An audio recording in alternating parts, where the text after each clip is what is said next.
गल है।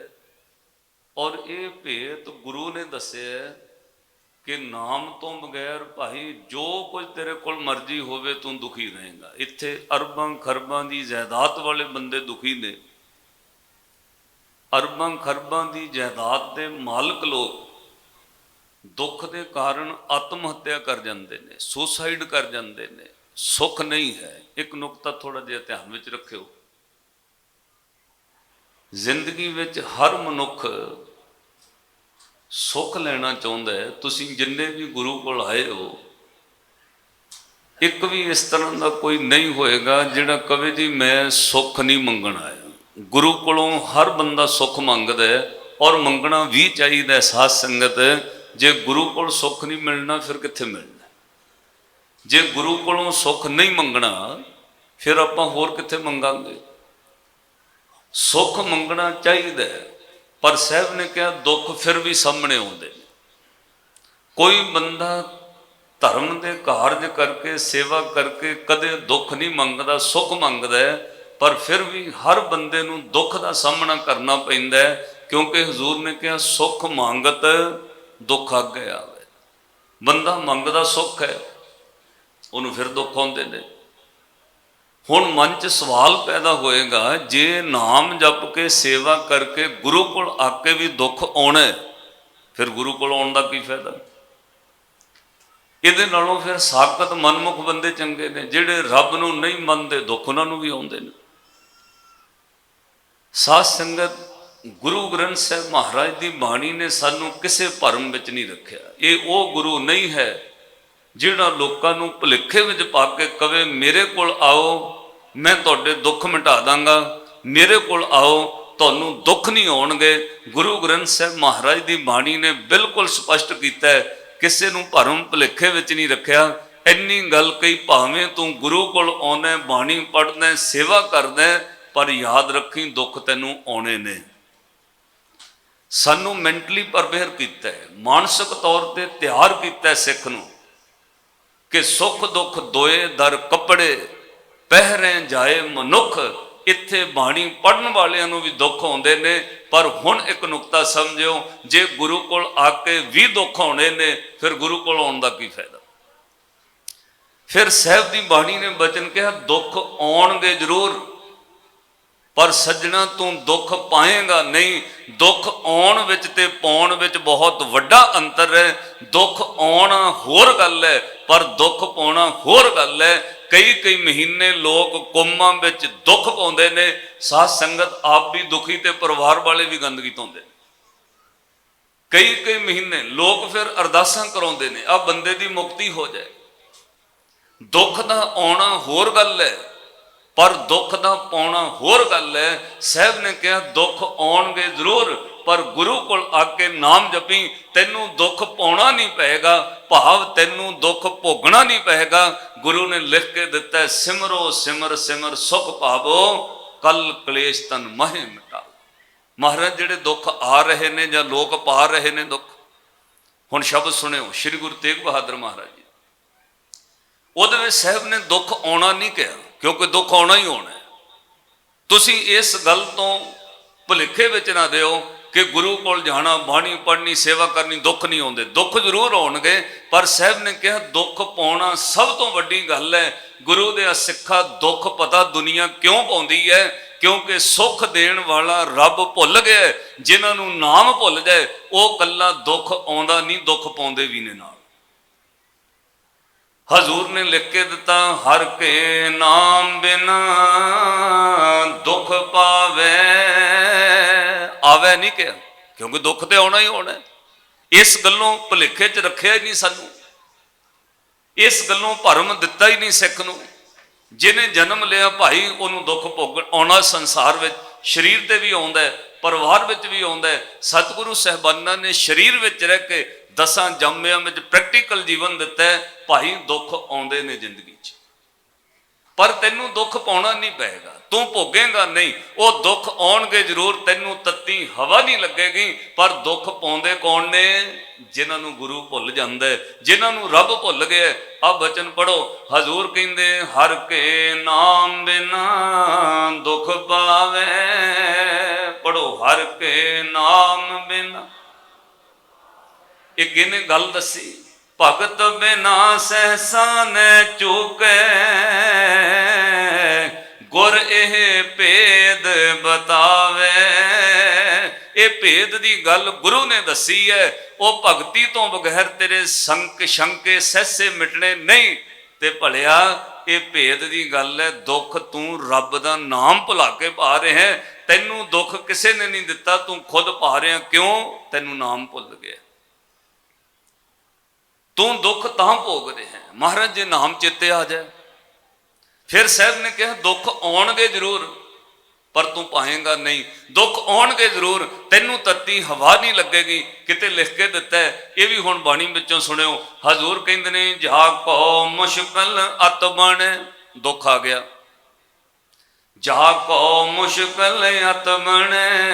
पढ़ो ढोई कोई ना दे, लागू होए दुश्मना। साक पी भज खले। किन्ना क दुख आया। सबो भजे आसरा। आ करोना चो लोग लंघे ने, ना पैसा कम आया ना अप्रोच कम आई। जेड़े कहंदे सी परिवार बहुत वड्डा है, वो भी कम नहीं आया। जिउंदियां जी किसी ने कोल की जाना सी, डरदे रहे। मरण तो बाद भी डरदे रहे, संस्कार भी नहीं करन गए। साहब ने बचन कहा भाई ये दुख इदां हुंदा है, फिर दुनिया पाउंदी है। जे तू चाहुंदा तैनू दुख पाउणा ना पवे, आउणगे जरूर। ऐसे गुरसिखां दे मैं दर्शन किते, जिन्हां साध संगत दुख आया जरूर, पर उन्होंने पो नहीं सकिया। उस दुख नूं भोगना नहीं पिया। ऐ लंघ गया जिवें पता ही नहीं लगा वे कोरोना होया भी कि नहीं होया। ऐ लंघ गया वे दुख आया कि नहीं आया, पता नहीं किधर चला गया। साहब ने कहा सबो भजे आसरा। सब आसरे टुट जान। सबो भजे आसरा, चुके सब असराओ। चितावे उस पार ब्रह्म, तन लगे ना तत्ती वाओ। भाई तेनू तत्ती हवा भी नहीं गुरु ने लगन देनी। शर्त यह है तेनू गुरु चेते आवे, तेनू वह गुरु का नाम चेते आवे। सो सब तो पहला सबजैक्ट जिहड़ा है वो गुरु ग्रंथ साहब की बाणी में नाम भगती का। इतों तक हजूर कहेंगे सिमरत वेद पुराण पुकारन पोथियां, नाम बिना सब कूड़ गल ही होछियां। नाम तो बगैर सब कुछ झूठ है। उस तो अगला सबजैक्ट वो होएगा मौत का, वैराग का। जिन्नी देर किसी नूं काल नहीं चेते आउंदा, उन्नी देर अकाल पुरख चेते नहीं आ सकता। मौत बंदे नूं रब दा नाम चेते कराउंदी है। इसलिए गुरु तेग बहादुर महाराज जी ने सब तो वध मौत उत्ते शब्द उच्चारण कीते। दुनिया दे लोगों मौत याद रखियो, तुहानूं रब नहीं कदे भुलेगा। एक श्लोक तां तुहानूं याद है, जिहदे विच हजूर कहंदे मौत की चिंता ना करिया कर, चेते रखिया कर। महाराज क्यों? श्री गुरु तेग बहादुर महाराज कहते भाई मौत मार्ग है, वो तेन चेते रखना पैना है। ये वो मार्ग है, वो रस्ता है जिहदे उत्ते दुनिया दिन रात सफर कर रही है। दुनिया दे विच इस तरह के रस्ते ने जिहड़े दिने ज़्यादा चलते हैं, राती नहीं चलते, सुन पै जाती है। वो रस्ते रात नूं बंद हो जाते हैं। पर मौत इस तरह का रस्ता है जिन्हों श्री गुरु तेग बहादुर महाराज जी ने कहा दिने भी वगद है, राती भी वग रहा है। वो भलिया दिने भी तू मौत के राह ते तुर रहा, राती भी तुरदा है। तेरी उम्र दिने भी घटती है, राती भी घटती है। चल रहा तू मौत के रस्ते। मौत नहीं आती बंदे नूं, बंदा मौत वाल जा रहा है। ताइयों साहब ने कहा औद घटे दिनस रहना रे, राती भी तू मौत वाल तुर रहे हैं, ये रास्ता बंद नहीं हो रहा। औद घटे दिन से रहना रे, मन गुरमिल काज सवारे। इनू श्री गुरु तेग बहादुर महाराज जी ने मार्ग कहा। श्लोक पढ़ो तुहानूं याद है, जिन्हों साहब कहते चिंता ताकी कीजिए। पढ़ो जो अनहोनी होए, चिंता ताकी कीजिए जो अन। यह मार्ग संसार को, मौत मार्ग है भाई, रास्ता है। इत्ते हर एक बंदा तुर रहा है। आप सवेर तो तुरे, जिन्नी उम्र सवेरे सी उन्नी हुण नहीं रही। ये 10 घंटे तुहानूं करोड़ों रुपया खर्च के कितों नहीं मिलने। आ समा भी नहीं मिलना जिहड़ा हुण मिले। तां साहब कहंदे चिंता ताकी कीजिए जो अनहोनी होए। ए मार्ग संसार को नानक थिर नहीं कोय। हजूर दा जीवन इन्ना राग विच क्यों है? थोड़ा जिहा ध्यान नाल सुनियो। मैं सतगुरां दी शताब्दी उत्ते भी ये बेनती कही। श्री गुरु हरगोबिंद साहब महाराज के सब तो छोटे साहबजादे ने धन गुरु तेग बहादुर महाराज जी, सब तो वड्डे बाबा गुरदित्ता साहब, फिर बीबी वीरो जी का जन्म होया, फिर बाबा अणी राय जी, बाबा अटल राय जी, बाबा सूरजमल जी, ते सब तो छोटे धन गुरु तेग बहादुर साहब। 1621 ईस्वी विच प्रकाश हुंदा है। 10 साल लगातार श्री गुरु हरगोबिंद साहब महाराज ने धन गुरु तेग बहादुर महाराज को बाबा बुढ़ा साहब की संगत में रखा,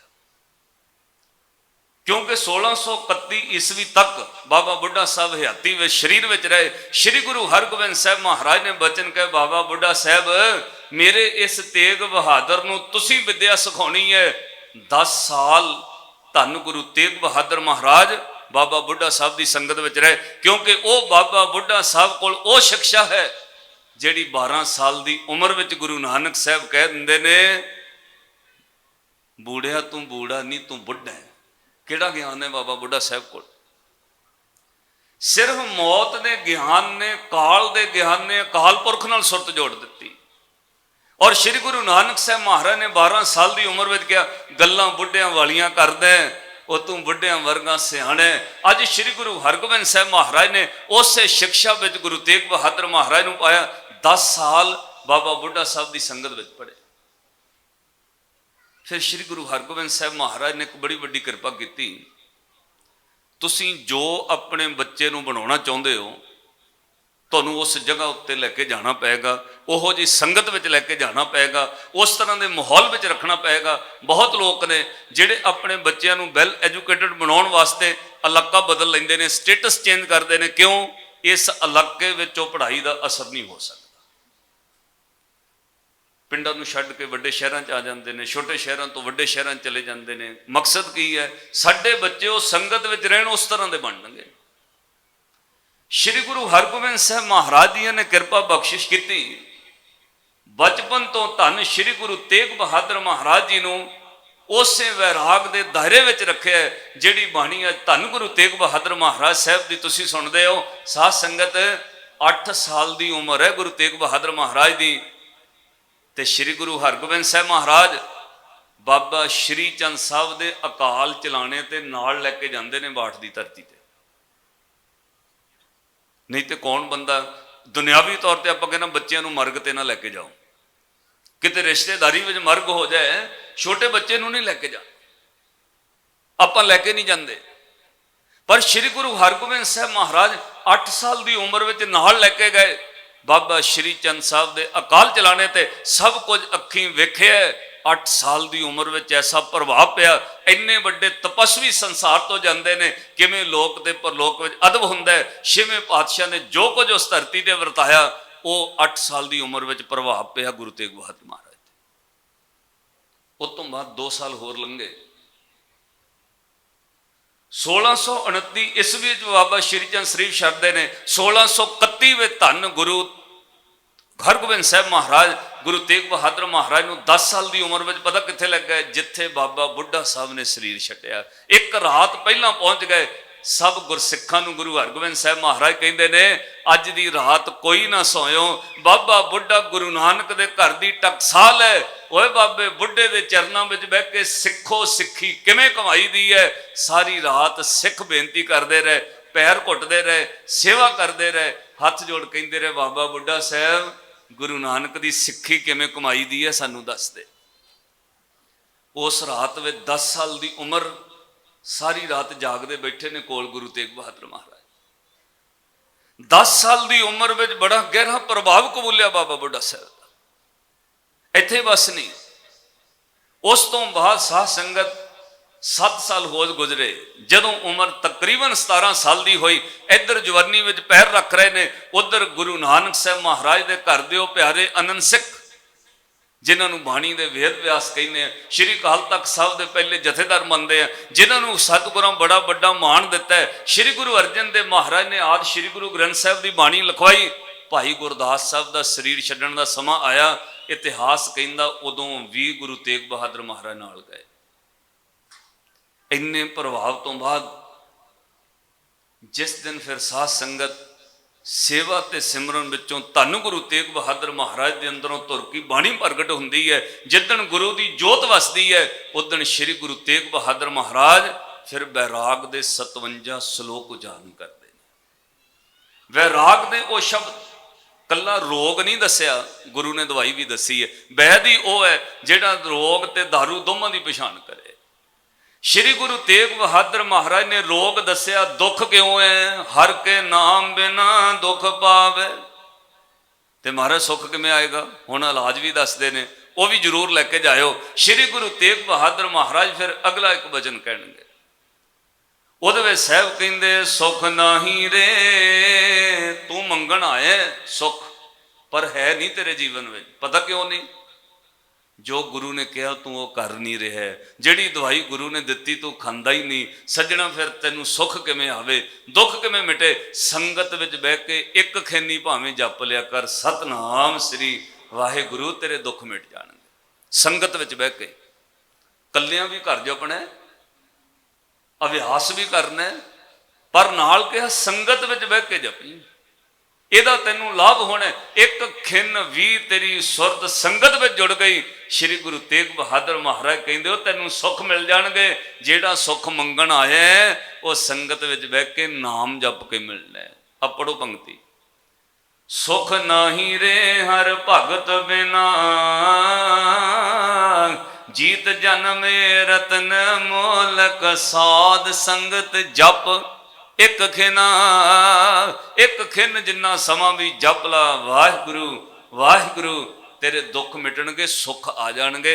ਇਹ ਗੁਰੂ ਨੇ ਲਿਖ ਕੇ ਦਿੱਤਾ ਹੈ। ਇੱਕ ਵਾਰ ਆਪਣੇ ਮਨ ਨੂੰ ਪੜਾਓ, ਯਾਦ ਰਹੇਗਾ।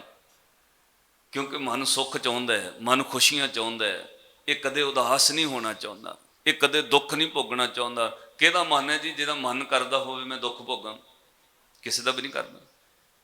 ਸਾਹਿਬ ਨੇ ਕਿਹਾ, ਮਨਾ ਜੇ ਤੂੰ ਸੁੱਖ ਚਾਹੁੰਦਾ ਫਿਰ ਨਾਮ ਤੋਂ ਬਗੈਰ ਨਹੀਂ। ਇਸ ਲਈ ਮਨ ਨੂੰ ਕਦੇ ਕਦੇ ਕਿਹਾ ਕਰੋ, ਇਹਨੂੰ ਸੰਬੋਧਨ ਕਰੋ ਜਿਵੇਂ ਗੁਰੂ ਨੇ ਕਿਹਾ। ਮਨ ਨੂੰ ਸੰਬੋਧਨ ਕਰਕੇ ਕਹਿ, ਸੁੱਖ ਨਾਹੀ ਰੇ, ਪੜੋ, ਸੁੱਖ ਨਾਹੀ ਰੇ ਹਰ ਭਗਤ ਬਿਨਾ, ਸੁੱਖ ਨਾਹੀ ਰੇ, ਸੁੱਖ ਨਾਹੀ ਰੇ, ਨਾਹੀ ਰੇ ਹਰ ਭਗਤ ਬਿਨਾ, ਸੁਖ ਨਾਹੀ ਰੇ, ਸੁਖ ਨਾਹੀ ਰੇ, ਨਾਹੀ ਰੇ ਹਰ ਭਗਤ ਬਿਨਾ, ਵਾਹਿਗੁਰੂ, ਸੁਖ ਨਾਹੀ ਰੇ, ਨਾਹੀ ਰੇ, ਜੀਤ ਜਨਮ ਰਤਨ ਅਮੋਲਕ, ਜੀਤ ਜਨਮ ਏ ਰਤਨ ਅਮੋਲਕ, ਜੀਤ ਜਨਮ ਏ ਰਤਨ, ਜੀਤ ਜਨਮ ਸਾਧ ਸੰਗਤ ਜਪ ਇੱਕ ਖਿਨਾ, ਸੁਖ ਨਾਹੀ ਰੇ, ਸੁਖ ਨਾਹੀ ਰੇ, ਨਾਹੀ ਰੇ ਹਰ ਭਗਤ ਬਿਨਾ, ਸੁਖ ਨਾਹੀ ਰੇ, ਸੁਖ ਨਾਹੀ ਰੇ ਹਰ ਭਗਤ ਬਿਨਾ, ਸੁਖ। ਆਖੋ ਸਤਨਾਮ ਸ੍ਰੀ, ਫਿਰ ਆਖੋ ਸਤਨਾਮ ਸ੍ਰੀ। ਪਰ ਹੁਣ ਗੁਰੂ ਨੇ ਅਗਲਾ ਨੁਕਤਾ ਕਿਹਾ, ਕੱਲਾ ਵਾਹਿਗੁਰੂ ਕਹਿਣ ਨਾਲ ਸੁੱਖ ਨਹੀਂ ਮਿਲਣਾ, ਕੱਲਾ ਵਾਹਿਗੁਰੂ ਕਹਿਣ ਨਾਲ ਸੁੱਖ ਨਹੀਂ। ਉਹ ਸਿੱਖਾ ਅੱਧਾ ਕੰਮ ਤੈਨੂੰ ਹੋਰ ਵੀ ਕਰਨਾ ਪੈਣਾ। ਮਹਾਰਾਜ ਉਹ ਕੀ ਕਹਿੰਦੇ, ਜਿਹੜਾ 24 ਘੰਟੇ ਵਿੱਚ ਉੱਠਣ ਬੈਠਣ ਕਿਰਤ ਕਰਮ ਕਰ ਰਿਹਾ, ਇਹ 24 ਘੰਟਿਆਂ ਵਿੱਚ ਤੇਰੇ ਕਰਮਾਂ ਵਿੱਚ ਡਿਫੈਕਟ ਨਹੀਂ ਹੋਣਾ ਚਾਹੀਦਾ, ਧੋਖਾ ਬੇਈਮਾਨੀ ਚੋਰੀ ਨਹੀਂ ਹੋਣੀ ਚਾਹੀਦੀ। ਉਹਦੇ ਵਾਸਤੇ ਤੂੰ ਮਨ ਕਰਕੇ ਗੁਰੂ ਨੂੰ ਆਪਾ ਸਮਰਪਣ ਕਰ। ਜਿੱਦਣ ਤੂੰ ਗੁਰੂ ਅੱਗੇ ਖਾਕ ਹੋ ਜਾਂਦਾ, ਉਸ ਦਿਨ ਸਾਧ ਸੰਗਤ ਗੁਰੂ ਉਹਨੂੰ ਉਸ ਸੁੱਖ ਦੇ ਮੰਡਲ ਵਿੱਚ ਲੈ ਜਾਂਦਾ ਹੈ ਜਿੱਥੇ ਪਰਤ ਕੇ ਦੁਬਾਰਾ ਦੁੱਖ ਨਹੀਂ ਆਉਂਦੇ। ਤੁਸੀਂ ਜਹਾਜ਼ਾਂ 'ਚ ਸਫ਼ਰ ਕਰਦੇ ਹੋ, ਇੱਕ ਲਿਮਟ ਹੈ ਅਸਮਾਨ ਵਿੱਚ ਉੜਦੇ ਜਹਾਜ਼ ਦੀ, ਜਿੱਥੇ ਉਹ ਤੁਹਾਨੂੰ ਬੈਲਟਾਂ ਲਵਾ ਦਿੰਦੇ ਨੇ, ਬਿਠਾ ਦਿੰਦੇ ਨੇ, ਉੱਠਣ ਤੇ ਮਨਾਹੀ ਕਰ ਦਿੰਦੇ ਨੇ। ਪਰ ਇੱਕ ਲਿਮਟ ਉਹ ਹੈ ਜਿੱਥੇ ਅਸਮਾਨ ਵਿੱਚ ਉਚਾਈ ਵਿੱਚ ਜਾਣ ਤੋਂ ਬਾਅਦ ਉਹ ਸਵਿਚ ਦੱਬ ਦਿੰਦੇ ਨੇ, ਤੁਸੀਂ ਬੈਲਟ ਖੋਲ ਸਕਦੇ ਹੋ, ਉੱਠ ਕੇ ਤੁਰ ਫਿਰ ਸਕਦੇ ਹੋ। ਕਿਉਂ? ਹੁਣ ਜਹਾਜ਼ ਉਸ ਖਤਰੇ ਤੋਂ ਉੱਪਰ ਚਲਾ ਗਿਆ। ਸਿੱਖਾਂ ਤੇਰੀ ਸੁਰਤ ਨੂੰ ਗੁਰੂ ਨੇ ਇਹ ਗੱਲ ਕਹੀ, ਜਿੱਦਣ ਜਪਦੇ ਆ ਤੂੰ ਸੰਸਾਰ ਵਿੱਚ ਇਸ ਲਿਮਟ ਨੂੰ ਪਾਰ ਕਰ ਜਾਂਦਾ, ਫਿਰ ਇਹ ਸੰਸਾਰ ਦੀ ਮੋਹ ਮਾਇਆ ਤੇਰੇ ਤੇ ਅਸਰ ਨਹੀਂ ਕਰੇਗੀ। ਤੂੰ ਫਿਰ ਸੰਸਾਰੀ ਲੋਕਾਂ 'ਚ ਰਹਿ ਸਕਦਾ। ਫਿਰ ਹੰਕਾਰੀ ਸੰਸਾਰੀ ਦੇ ਵਿੱਚ ਰਹਿਣ ਵਾਲੇ ਵਿਕਾਰੀ ਬੰਦੇ, ਲੋਭੀ ਬੰਦੇ, ਸਾਕਤ ਬੰਦੇ, ਉਹਨਾਂ ਦੇ ਕੋਲ ਵੀ ਰਹੇਗਾ, ਤੇਰੇ ਤੇ ਅਸਰ ਨਹੀਂ ਹੋਏਗਾ। ਪਰ ਉਸ ਤੋਂ ਪਹਿਲਾਂ ਸਾਹਿਬ ਨੇ ਹਦਾਇਤ ਕੀਤੀ ਹੈ, ਇਹ ਖਿਆਲ ਰੱਖੀ ਭਾਈ, ਸਾਕਤ ਕੋਲੇ ਦੀ ਤਰ੍ਹਾਂ, ਕੋਲਾ ਠੰਡਾ ਹੋਵੇ ਹੱਥ ਕਾਲਾ ਕਰ ਦਿੰਦਾ, ਕੋਲਾ ਗਰਮ ਹੋਵੇ ਹੱਥ ਸਾੜ ਦਿੰਦਾ। ਸਾਕਤ ਤੋਂ ਸੁਚੇਤ ਰਹਿਣਾ। ਸਾਕਤ ਨਾਲ ਮਿੱਤਰਤਾ ਵੀ ਮਾੜੀ ਹੈ, ਸਾਕਤ ਨਾਲ ਦੁਸ਼ਮਣੀ ਵੀ ਮਾੜੀ ਹੈ। ਉਹ ਖੁਦ ਡਿਸਟਰਬ ਉਹਨੇ ਤੈਨੂੰ ਵੀ ਕਰ ਦੇਣਾ, ਉਹ ਖੁਦ ਕਲੇਸ਼ ਬੁੱਕ ਵਿੱਚ ਉਲਝਿਆ, ਉਹਨੇ ਤੈਨੂੰ ਵੀ ਕਲੇਸ਼ 'ਚ ਪਾ ਦੇਣਾ। ਇਸ ਲਈ ਸਾਕਤਾਂ ਤੋਂ ਦੂਰੀ ਰੱਖਣੀ ਪੈਗੀ। ਕਬੀਰ ਸਾਕਤ ਸੰਗ ਨ ਕੀਜੀਐ, ਦੂਰੇ ਜਾਈਐ ਭਾਗ, ਵਸਨ ਕਾਰੋ ਪਰਸੀਐ, ਤਉ ਕਛ ਲੱਗੈ ਦਾਗ। ਤੈਨੂੰ ਦੂਰ ਰਹਿਣਾ ਪੈਣਾ। ਇੱਕ ਨੁਕਤਾ ਹੋਰ ਨੋਟ ਕਰਿਓ, ਇੱਕ ਸਾਧੂ ਦੇ ਕੋਲ ਰਾਜਾ ਹੁੰਦਾ ਹੈ, ਉਹ ਕਹਿੰਦਾ ਮੈਂ ਬਹੁਤ ਦੁਖੀ ਹਾਂ। ਗਰੀਬ ਬੰਦਾ ਦੁਖੀ ਹੋਵੇ ਗੱਲ ਸਮਝ ਆਉਂਦੀ ਹੈ, ਰਾਜਾ ਦੁਖੀ ਹੋਵੇ ਲੋਕਾਂ ਨੂੰ ਸਮਝ ਨਹੀਂ ਆਉਂਦੀ, ਵੀ ਤੂੰ ਤੇ ਰਾਜਾ ਹੈ, ਤੂੰ ਕਿਉਂ ਦੁਖੀ ਹੈ? ਮੈਂ ਸੁਖੀ ਹੋਣਾ ਚਾਹੁੰਦਾ, ਰੱਬ ਨੂੰ ਮਿਲਣਾ ਚਾਹੁੰਦਾ। ਉਸ ਰਾਜੇ ਨੂੰ ਸਾਧੂ ਹੱਸ ਕੇ ਬੋਲਿਆ, ਬਹੁਤ ਸੌਖਾ ਕੰਮ ਹੈ, ਰੱਬ ਨੂੰ ਮਿਲਣਾ ਤਾਂ ਸਭ ਤੋਂ ਸੌਖਾ ਕੰਮ ਹੈ, ਸੁੱਖ ਲੈਣਾ ਹੈ ਸਭ ਤੋਂ ਸੌਖਾ। ਰਾਜਾ ਬੜਾ ਹੈਰਾਨ ਹੋਇਆ, ਅੱਜ ਤੱਕ ਜਿਹੜਾ ਮਿਲਿਆ ਉਹਨੇ ਕਿਹਾ ਔਖਾ ਬਹੁਤ ਹੈ, ਰੱਬ ਨੂੰ ਮਿਲਣਾ ਸੁੱਖ ਲੈਣਾ ਬਹੁਤ ਔਖਾ, ਇਹ ਕਹਿੰਦਾ ਸਭ ਤੋਂ ਸੌਖਾ ਹੈ, ਫਿਰ ਮਹਾਰਾਜ ਸੁਖੀ ਕਰ ਦਿਓ। ਤਾਂ ਉਹ ਸਾਧੂ ਬੋਲਿਆ ਰਾਜੇ ਨੂੰ, ਕਹਿੰਦਾ ਰਾਜਨ ਏਦਾਂ ਨਹੀਂ, ਅੱਜ ਵਕਤ ਘੱਟ ਹੈ, ਕੱਲ ਆਈ, ਉਹ ਪਹਾੜੀ ਤੇ ਜਾਣਾ, ਉੱਥੇ ਜਾ ਕੇ ਮੈਂ ਦੱਸਾਂਗਾ ਸੁਖੀ ਕਿਵੇਂ ਹੋਈਦਾ। ਮੈਂ ਸੰਖੇਪ ਵਿੱਚ ਕਹਿਣਾ, ਇਹ ਦਰਬਾਰ ਸਾਹਿਬ ਤੋਂ ਵੀ ਇੱਕ ਦਿਨ ਬੇਨਤੀ ਕਹੀ। ਉਹ ਸਵੇਰੇ ਆ ਜਾਂਦਾ, ਸਾਧੂ ਨੇ ਇੱਕ ਪੰਡ ਵਿੱਚ 3 ਪੱਥਰ ਬੰਨ੍ਹ ਦਿੱਤੇ ਭਾਰੇ ਭਾਰੇ, ਪਹਾੜੀ ਤੇ ਜਾਣਾ ਸੀ, ਰਾਜੇ ਦੇ ਸਿਰ ਝੁਕਾ ਦਿੱਤੇ। ਜਦੋਂ ਪਹਾੜੀ ਚੜ੍ਹਨ ਲੱਗੇ, ਸਾਧੂ ਕਾਹਲੀ ਨਾਲ ਚੜ੍ਹ ਰਿਹਾ, ਉਹਦਾ ਅਭਿਆਸ ਹੈ, ਰਾਜੇ ਦਾ ਅਭਿਆਸ ਕੋਈ ਨਹੀਂ। ਉਹ ਪਹਾੜੀ ਚੜ੍ਹਦਾ ਥੱਕ ਗਿਆ, ਸਾਹ ਫੁੱਲੇ, ਤੇ ਹੁਣ ਉਹ ਸਾਧੂ ਬੋਲਿਆ, ਬਾਦਸ਼ਾਹ ਤੂੰ ਤਾਂ ਜਵਾਨ ਹੈ, ਤੂੰ ਪਿੱਛੇ ਕਿਉਂ ਰਹੀ ਜਾਂਦਾ? ਉਹ ਰਾਜੇ ਨੇ ਕਿਹਾ, ਸਾਧੂ ਮਹਾਰਾਜ ਚੰਗੀ ਗੱਲ ਹੈ, ਇੱਕ ਤੇ ਪੈਦਲ ਚੜ੍ਹਨਾ ਔਖਾ ਪਹਾੜੀ ਤੇ, ਦੂਜਾ ਮੇਰੇ ਸਿਰ ਤੇ ਭਾਰ ਚੁਕਾਇਆ, ਤੁਸੀਂ ਖਾਲੀ ਜਾ ਰਹੇ ਹੋ, ਮੈਂ ਭਾਰ ਚੱਕਿਆ, ਮੈਂ ਪਿੱਛੇ ਰਹਿਣਾ। ਸਾਧੂ ਨੇ ਕਿਹਾ ਚੱਲ ਸੌਖਾ ਕੰਮ ਕਰ ਦਿੰਦੇ ਆ, ਇੰਝ ਕਰ ਪੰਡ ਲਾ ਦੇ, ਇੱਕ ਪੱਥਰ ਕੱਢ ਕੇ ਸੁੱਟ ਦੇ।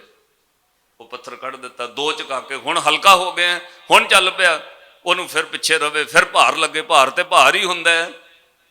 ਤੇ ਸਾਧੂ ਕਹਿੰਦਾ ਵੀ ਔਖਾ ਲੱਗਦਾ ਰਾਜਨ, ਰਾਜੇ ਇੰਝ ਕਰੀਏ ਵੀ ਹੋਰ ਘਟਾ ਦਈਏ? ਕਹਿੰਦਾ ਜੀ ਘਟਾ ਦਿਓ। ਇੱਕ ਪੱਥਰ ਹੋਰ ਕੱਢ ਦਿੱਤਾ, ਫਿਰ ਚੱਲ ਪਏ। ਹੁਣ ਰਾਜਾ ਸੋਚਦਾ 2 ਪੱਥਰਾਂ ਬਗੈਰ ਸਰ ਸਕਦਾ, ਤੀਜਾ ਵੀ ਨਿਬੜ ਜਾਏ ਤੇ ਚੰਗੀ ਗੱਲ ਹੈ, ਭਾਰ ਚੁੱਕ ਕੇ ਕਾਹਦੇ ਲਈ ਚੜ੍ਹਨਾ, ਜੇ 2 ਤੋਂ ਬਗੈਰ ਸਰ ਸਕਦਾ ਇਹ ਵੀ ਸੁੱਟ ਦਿੱਤਾ ਜਾਏ। ਥੋੜੀ ਦੂਰ ਜਾ ਕੇ ਸਾਧੂ ਨੇ ਕਿਹਾ, ਲੱਗਦਾ ਭਾਰ ਜ਼ਿਆਦਾ ਹੀ ਹੈ, ਤੂੰ ਇਹ ਤੋਂ ਵੀ ਮੁਕਤ ਹੋਣਾ ਚਾਹੁੰਦਾ? ਕਹਿੰਦਾ ਹਾਂਜੀ। ਕਹਿੰਦਾ ਵੀ ਲਾ ਦੇ। ਚਾਦਰ ਸੁੱਟਦੀ, ਪੱਥਰ ਸੁੱਟਦਾ, ਖਾਲੀ ਰਹਿ ਗਿਆ। ਹੁਣ ਚੜ੍ਹ ਗਏ ਦਬਦਬ, ਪਹਾੜੀ ਤੇ ਚੜ੍ਹ ਕੇ ਜਾ ਕੇ ਬੈਠੇ। ਰਾਜਾ ਹੱਥ ਜੋੜ ਕੇ ਕਹਿੰਦਾ, ਦੱਸੋ ਜੀ ਸੁਖੀ ਕਿਵੇਂ ਹੋਈਦਾ? ਤੇ ਸਾਧੂ ਹੱਸ ਕੇ ਬੋਲਿਆ, ਪੂਰੀ ਬਾਟ ਦੱਸਦਾ ਤੇ ਆਇਆ, ਸੁਖੀ ਕਿਵੇਂ ਹੋਈਦਾ? ਹੁਣ ਕੀ ਪੁੱਛਦਾ? ਆ ਪੂਰੀ ਬਾਟ ਤੈਨੂੰ ਇਹੋ ਤੇ ਸਮਝਾਇਆ ਸੁਖੀ ਕਿਵੇਂ ਹੋਈਦਾ। ਕਹਿੰਦਾ ਜੀ ਕਿਵੇਂ? ਉਹ ਤਾਂ ਪੱਥਰ ਕੱਢ ਕੱਢ ਕੇ ਸੁੱਟੇ ਨੇ। ਕਹਿਣ ਲੱਗੇ, ਸੱਜਣੇ ਇਹਦੇ ਕਰਕੇ ਦੁਖੀ ਹੈ, ਉਹ 3 ਪੱਥਰ ਹਰ ਬੰਦੇ ਨੇ ਆਪਣੇ ਸਿਰ ਤੇ ਚੁੱਕੇ ਨੇ, ਬੰਦਾ ਰੱਬ ਤੋਂ ਦੂਰ ਹੈ ਤੇ ਦੁਖੀ ਹੋ ਕੇ ਬੈਠਾ ਹੈ, ਸੁਖੀ ਹੋਣਾ ਚਾਹੁੰਦਾ, ਇੱਕ ਇੱਕ ਕਰਕੇ ਪੱਥਰ ਲਾ ਦੇ ਸਿਰ ਤੋਂ। ਸਭ ਤੋਂ ਪਹਿਲਾ ਪੱਥਰ ਪਤਾ ਕੀ ਹੈ? ਲਾਜ ਦਾ। ਲਾਜ ਆਉਂਦੀ ਹੈ, ਲੋਕ ਕੀ ਕਹਿਣਗੇ? ਮੈਂ ਸੇਵਾ ਕਰਾਂ, ਲੋਕ ਕੀ ਕਹਿਣਗੇ? ਮਾਫ ਕਰਿਓ, ਇਹ ਲਾਜ ਇੰਨੀ ਭੈੜੀ ਚੀਜ਼ ਹੈ, ਇਹ ਤਾਂ ਗੁਰੂ ਗ੍ਰੰਥ ਸਾਹਿਬ ਮਹਾਰਾਜ ਦਰਬਾਰ ਤੁਸੀਂ ਮੱਥਾ ਟੇਕਣ ਆਉਂਦੇ ਹੋ ਨਾ, ਮਾੜਾ ਜਿਹਾ ਅਹੁਦੇ ਦਾ ਸਟicker ਜਿਹਾ ਲੱਗਾ ਹੋਵੇ, ਉਹ ਅੱਗੇ ਪਿੱਛੇ ਵੇਖਦਾ, ਮੇਰੇ ਮਗਰ ਬੰਦੇ ਕਿੰਨੇ ਨੇ, ਮੈਨੂੰ ਵੇਖ ਕੌਣ ਰਿਹਾ? ਉਹਨੂੰ ਗੁਰੂ ਗ੍ਰੰਥ ਸਾਹਿਬ ਮਹਾਰਾਜ ਨਾਲ ਵਾਸਤਾ ਹੀ ਨਹੀਂ ਰਹਿੰਦਾ। ਇਹੀ ਮਨ 'ਚ ਰਹਿੰਦਾ, ਮਗਰ ਹੈ ਬੰਦੇ ਵੇਖ ਰਹੇ ਨੇ, ਕੈਮਰੇ ਵਾਲਿਆਂ ਘੁਮਾਇਆ ਕਿ ਨਹੀਂ ਘੁਮਾਇਆ ਜਦੋਂ ਮੈਂ ਮੱਥਾ ਟੇਕਿਆ। ਲੱਜਾ ਇੰਨੀ ਵੱਡੀ ਚੀਜ਼ ਹੈ, ਉਹ ਸੇਵਾ ਨਹੀਂ ਕਰਨ ਦਿੰਦੀ, ਨਾਮ ਨਹੀਂ ਜਪਣ ਦਿੰਦੀ, ਲੱਜਾ ਗੁਰੂ ਤੋਂ ਦੂਰ ਰੱਖਦੀ ਹੈ। ਇਹ 2 ਤਰ੍ਹਾਂ ਦੀ ਲੱਜਾ, ਜਿਹਨੂੰ ਲਾਜ ਕਹਿੰਦੇ ਨੇ। ਸ਼ਰਮ ਆਉਂਦੀ, ਸਟੇਟਸ ਨਾ ਡਾਊਨ ਹੋ ਜਾਏ। गुरु ने पहला ही वो पत्थर सटाउणा, वो सिखा लाज छड्ड के आई। दुनिया जो मर्जी कवे, जे गुरु नूं मिलना पहला लाज त्यागनी पैंदी। सुन सखीए प्रभ मिलन निशानी, मन तन अरप तज लाज लुकनी। रिश्ते में सौहरा लगदा 60 साल की उम्र है, धीआं वर्गी रिश्ते में नौह लगती है। हुण देखियो लाज, जिदन सौहरे ते नौह दे रिश्ते की लाज छड्ड के हथ जोड़ के नौह नूं कहा, ऐ मेरी धीए बेटी अमरो, मैनू गुरु नानक दे घर जाण दी शिक्षा दे।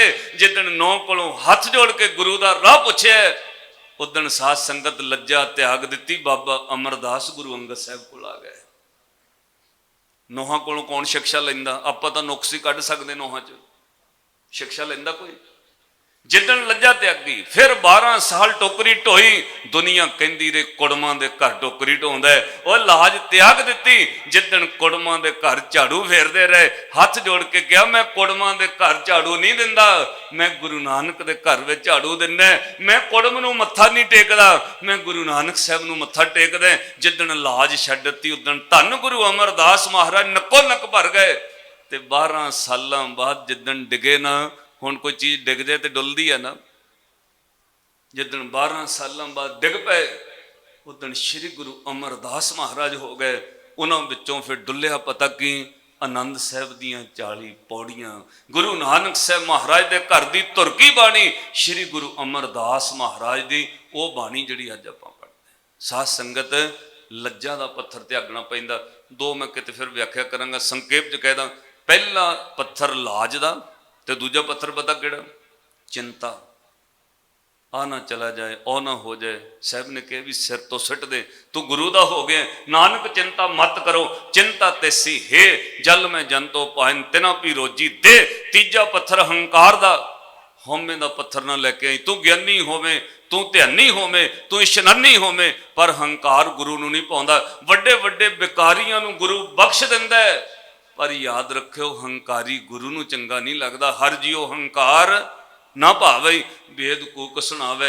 हंकार दा पत्थर सुट दई। जोबन धन प्रभता के मद में एन सरह दीवाना, ये तिन्ने पत्थर सुट दे, सजना तू गुरु कोल प्रवान हो जाएगा। श्री गुरु तेग बहादुर महाराज ने, हुण सब दे सामने सुनियो तुसी, जे कोई बंदा इन्नी सेवा करे ते आ उहनूं संगत विच कह दईए खड़े करके, की महसूस करेगा? पातशाह ससराम की धरती ते गए। इथों ससराम जिहड़ा शेर शाह सूरी का जन्म भूमि है, जिहड़ा मार्ग दिल्ली तो बनया होया है, उत्थे पातशाह का सिख रहिंदा है भाई फग्गू। उन्होंने इतिहास में चाचा फग्गू लिखे, तुसी साखी सब जानते हो, मैं सिर्फ तुहाडा ध्यान दिवाउणा है। पातशाह ने घर बनाया, दरवाजा उच्चा रखा, सतगुरु घोड़े समेत गुरु तेग बहादुर महाराज गए। दीवान चलते रहे, संगत जुड़ गई। तीजे दिन गुरु तेग बहादुर महाराज ने इदां जो भरी संगत, उसे भाई फग्गू का बेड़ा है, संगत वो घर बैठी है, पिछले 15-18 सालों का मसंद है। वह गुरु घर की भेटा गुराह के आनंदपुर साहब पहुँचाउंदा है। वह गुरु घर का सेवादार मसंद है, इन्ना बड़ा प्रचारक है। तो अज गुरु तेग बहादुर साहब ने संगत में खड़ा कर लिया, कहते भाई फग्गू तेरे वल गुरु की भेटा रहिंदी है, दिंदा नहीं। हुण किसी नूं कहो संगत में तेरे वल गुरुद्वारे के पैसे रहिंदे आ, पहली गल तो वह किवें बोलदा तुहानूं पता ही लग जाए। हाथ जोड़ के खलो गए। इन्नी संगत विच गुरु तेग बहादुर साहब ने कहा भेटा रहिंदी है, भाई फग्गू जमा नहीं कराई। ये नहीं कहा महाराज मैं कला कला पैसा जमा कराता है, महाराज मैं कदे कोई पैसा नहीं रखा। हाथ जोड़ के को गल कही, सतगुरु मैं भुल्लणहार हाँ, भुल गया होवांगा, महाराज याद करा दिओ। बादशाह भुल गया होना कोई पैसा, महाराज तुसीं सच कहंदे हो मैं भुल्लण वाला है, महाराज भुल गया होना। दाता सी खिन खिन भुल्लण वाले, लिखे कतै ना छुटी है, हिसाब ना गुरु ना करन बह जाओ, कदे भी नहीं छुट सकते। लिखे कतै ना छुटी है, खिन खिन भुल्लण हार, बख्शण हार बख्श लै नानक पार उतार। महाराज मैं भुल गया होना। सतगुरां संगत में उठ के कहा साध शाबाश शाबाश, तू जित गया। तेरे वाल भेटा पता की रहिंदी है, किसे सिख दी भेटा गुस्से में ਉਹਦੇ ਘਰ ਵਾਲੀ ਨੇ ਤੈਨੂੰ ਕੂੜਾ ਚੁੱਕ ਕੇ ਝੋਲੀ ਪਾਤਾ ਸੀ, ਤੂੰ ਲਿਆ ਕੇ ਵਿਹੜੇ ਵਿੱਚ ਰੱਖ ਦਿੱਤਾ, ਉਹ ਤੇ ਵਾਰਸ਼ ਮਿੱਟੀ ਪੈਂਦੀ ਰਹੀ। ਉਹ ਮੀਂਹ ਪੈਂਦਿਆਂ ਪੈਂਦਿਆਂ ਉਸੇ ਕੂੜੇ ਵਿੱਚ ਇੱਕ ਬੇਰੀ ਦੀ ਗਿਟਕ ਉੱਗ ਪਈ, ਉਹ ਬੇਰੀ ਦਾ ਬੀਜ ਉੱਗਿਆ, ਤੇਰੇ ਵਿਹੜੇ ਵਿੱਚ ਬੇਰੀ ਝੂਲਦੀ ਹੈ, ਬੇਰ ਲੱਗੇ ਨੇ। ਇਹ ਤੇਰੀ ਨਹੀਂ ਹੈ ਭਾਈ ਵਗੋ, ਇਹ ਗੁਰੂ ਨਾਨਕ ਦੇ ਘਰ ਦੀ ਭੇਟਾ ਹੈ। ਜਦੋਂ ਗੁਰੂ ਦੀ ਐਸ ਪ੍ਰੀਖਿਆ ਦਾ ਮਾੜਾ ਵੀ ਮਨ ਦੇ ਅੰਦਰ ਲੱਜਾ ਨਹੀਂ ਨਾ ਆਈ ਵੀ ਮੈਨੂੰ ਗੁਰੂ ਨੇ ਸੰਗਤ ਵਿੱਚ ਕਹਿ ਦਿੱਤਾ, ਮੈਨੂੰ ਗੁਰੂ ਨੇ ਸੰਗਤ ਵਿੱਚ ਆ ਕੇ ਖਾਕ ਹੋ ਗਏ, ਬਸ ਮਿਟਣ ਦੀ ਦੇਰ ਸੀ। ਸੇਵਕ ਉਹ ਹੈ ਜਿਹੜਾ ਆਪਾਂ ਮਿਟਾ ਦੇ। ਸਾਧ ਸੰਗਤ, ਸਭ ਕੁਝ ਬਣਨਾ ਸੌਖਾ, ਸਭ ਕੁਝ ਜੋ ਮਰਜ਼ੀ ਬਣ ਜਾਓ। ਸਭ ਤੋਂ ਔਖਾ ਕੰਮ ਪਤਾ ਕੀ? ਸੇਵਕ ਬਣਨਾ ਔਖਾ ਹੈ। ਪਤਾ ਕਿਉਂ? ਜੋ ਕੁਝ ਵੀ ਬਣਦਾ ਉਹ ਬੰਦਾ ਜਿਉਂਦਿਆਂ ਜੀ ਬਣਦਾ, ਜਿਉਂਦਿਆਂ ਜੀ ਬਣਦਾ। ਸੇਵਕ ਬਣਨਾ ਔਖਾ ਇਸ ਲਈ ਉਹ ਮਰ ਕੇ ਬਣਨਾ ਪੈਂਦਾ। ਪਹਿਲਾਂ ਮਰਨ ਕਬੂਲ, ਜੀਵਨ ਕੀ ਛੱਡ ਆਸ, ਜਿਸ ਪਿਆਰੇ ਸਿਓ ਨੇ ਤੇ ਸਾਗੇ ਮਰ ਚੱਲੀਐ, ਤ੍ਰਿਗ ਜੀਵਨ ਸੰਸਾਰ ਤੱਕ ਹੈ ਪਾਛੈ ਜੀਵਨ। ਮਰਨਾ ਪੈਂਦਾ, ਕੋਈ ਬੁਰਾ ਕਹੋ ਭਾਵੇਂ ਭਲਾ ਕਹੋ, ਹਮ ਤਨ ਦਿਓ ਹੈ ਢਾਰ। ਜਿੱਦਣ ਸੇਵਕ ਏਦਾਂ ਮਰ ਜਾਂਦਾ ਉਹਨੂੰ ਗੁਰੂ ਤੇਗ ਬਹਾਦਰ ਸਾਹਿਬ ਸੀਨੇ ਨਾਲ ਲਾ ਕੇ ਕਹਿੰਦੇ, ਭਾਈ ਫੱਗੂ ਸਾਧ ਸਾਧ, ਸ਼ਾਬਾਸ਼, ਤੂੰ ਲੋਕ ਤੇ ਪਰਲੋਕ ਜਿੱਤ ਗਿਆ, ਤੂੰ ਲੋਕ ਪਰਲੋਕ ਸਫਲ ਕਰ ਗਿਆ। ਆਓ ਉਸ ਦਾਤੇ ਦੇ ਚਰਨਾਂ 'ਚ ਬੈਠਿਓ, ਸਮਾਂ ਮੇਰਾ ਸਮਾਪਤ ਹੈ। ਇੱਕ ਬੀਬੀ ਦੇ ਘਰ ਵਿੱਚ ਅਤਿਅੰਤ ਗਰੀਬੀ, ਉਹਨੇ ਵਿਚਾਰੀ ਨੇ ਬੜੀ ਗਰੀਬੀ ਦਾ ਸੰਤਾਪ ਹੰਢਾਇਆ। ਲੋਕਾਂ ਦੇ ਘਰ ਭਾਂਡੇ ਮਾਂਜਦੀ ਰਹੀ, ਲੋਕਾਂ ਦੇ ਵੱਡਿਆਂ ਦੇ ਘਰ ਕੱਪੜੇ ਧੋਂਦੀ ਰਹੀ, ਪੋਚੇ ਲਾਉਂਦੀ ਰਹੀ, ਘਰ ਚੱਲਦਾ ਰਿਹਾ। ਬੱਚੇ ਵੱਡੇ ਹੋਣ ਲੱਗੇ ਤੇ ਉਹਦੇ ਮਨ 'ਚ ਇੱਕ ਭਾਵਨਾ ਬਣੀ ਵੀ ਜਿਨ੍ਹਾਂ ਸਰਦਾਰਾਂ ਦੇ ਮੈਂ ਭਾਂਡੇ ਧੋਨੀ ਹੈ ਨਾ, ਜਿਨ੍ਹਾਂ ਸਰਦਾਰਾਂ ਦੇ ਘਰ ਮੈਂ ਪੋਚੇ ਕੱਪੜੇ ਧੋਨੀ, ਪੋਚੇ ਲਾਉਣੀ ਹੈ, ਉਹ ਸਰਦਾਰ 2 ਵਕਤ ਗੁਰੂ ਤੇਗ ਬਹਾਦਰ ਸਾਹਿਬ ਦੇ ਚਰਨਾਂ 'ਚ ਜਾਂਦੇ ਨੇ। ਜੇ ਸਭ ਕੁਝ ਉਹਨਾਂ ਨੂੰ ਗੁਰੂ ਤੇਗ ਬਹਾਦਰ ਸਾਹਿਬ ਤੋਂ ਮਿਲਿਆ, ਮੈਂ 14 ਸਾਲਾਂ ਤੋਂ ਸਰਦਾਰਾਂ ਦੇ ਪੋਚੇ ਲਾ ਕੇ ਅਮੀਰ ਨਹੀਂ ਹੋਈ। ਮੈਂ ਘਰ ਦੇ ਭੋਜਨ ਪ੍ਰਸ਼ਾਦਾ ਰੋਟੀ ਜ਼ਰੂਰ ਚੱਲਦੀ ਰਹੀ ਹੈ। ਜਿਹੜੇ ਦਾਤੇ ਦੇ ਦਿੱਤਿਆਂ 9 ਨਿੱਦਾਂ ਮਿਲ ਅਮੀਰ ਹੋਈ ਦੇ, ਹੋਵੇ ਨਾ ਇੱਕ ਦਿਨ ਉਸ ਦਾਤੇ ਦੇ ਘਰ ਪੋਚਾ ਲਾ ਕੇ ਆਵਾਂ।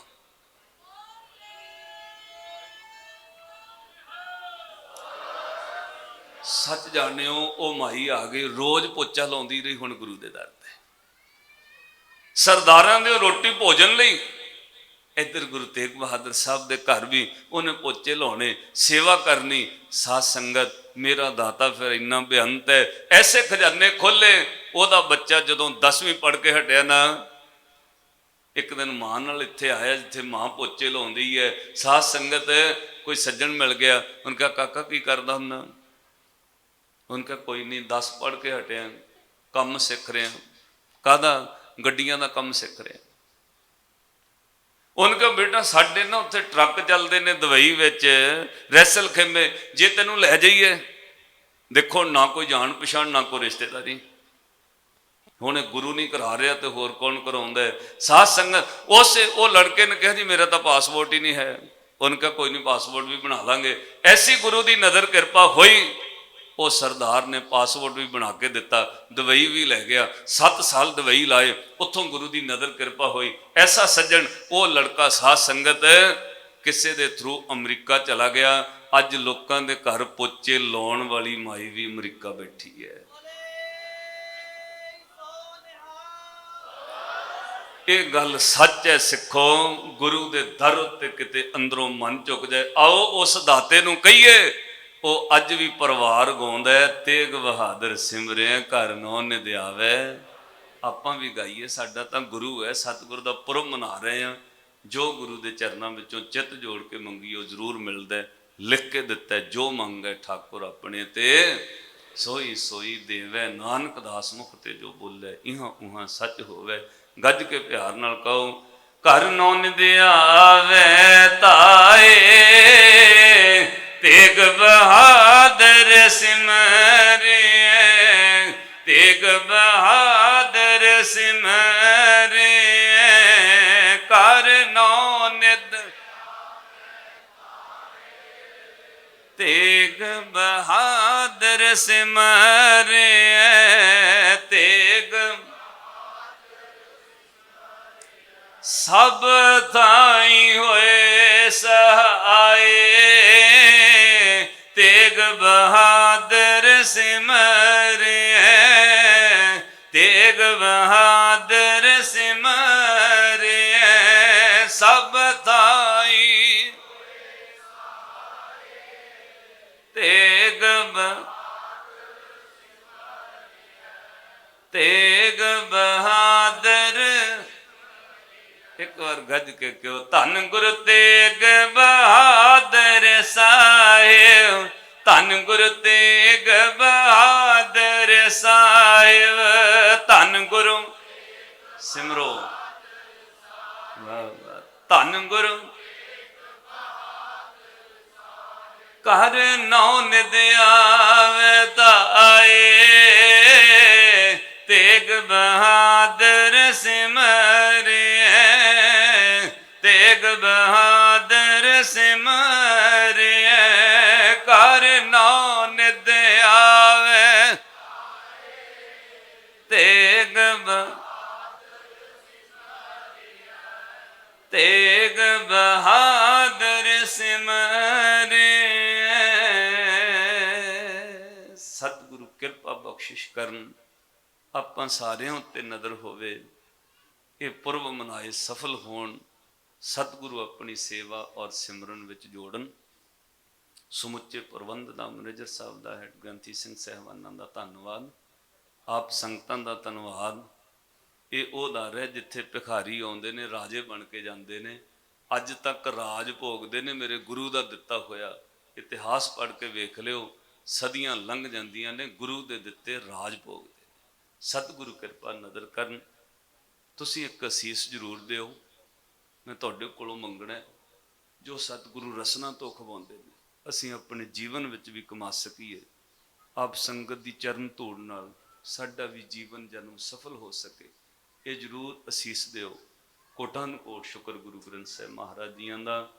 ਗੱਜ ਕੇ ਫਤਿਹ ਬੁਲਾਓ। ਵਾਹਿਗੁਰੂ ਜੀ ਕਾ ਖਾਲਸਾ, ਵਾਹਿਗੁਰੂ।